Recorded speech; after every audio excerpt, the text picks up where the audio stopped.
Yung shoe pastry, French run, French burger, C-H-O-U-X. C-H-O-U-X, shoe pastry. So, ang ingredients niya is butter, water, flour, and salt. Ang water niya is 200 ml. Okay, 200 ml. Ang magagawa nyo nito, depende sa size ng ilalabas ng piping bag nyo. Depende sa size na gusto nyo. Okay?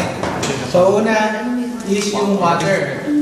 200 ml. Then, yung butter is 120 grams.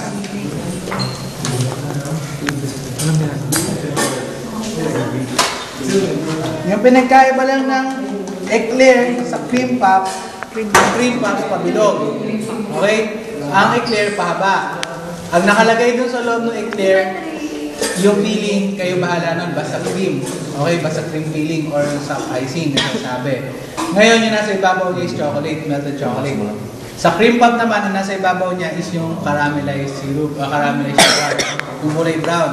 So, yun yung pinagkaiba, yung itsura, tsaka yung nakalagay sa ibabaw. Yung sa loob, pwede magkaparehas. Pwede silang parehas ng parehas ng chocolate. So, depende sa inyo kung gusto nyo. Pero yung itsura niya yung nagkakaiba talaga. Pero yung ginamit niyang pastry dough is parehas lang. Yung pastry yun. Pwede ba? Malaki yan. Sarap. So, ang gagawin natin ngayon, tsaka salt. Wait, kuha kami salt. Easy, kuha kami salt sa loob. Salt.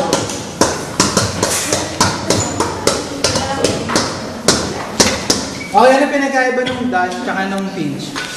Pag dash, di ba, konti lang. Pag pinch, isang ganito.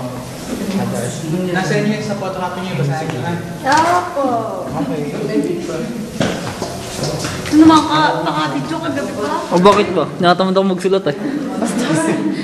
Ay pag gusto kong gawin niya, papanoorin ko lang. Galing mo, sir. Siguro.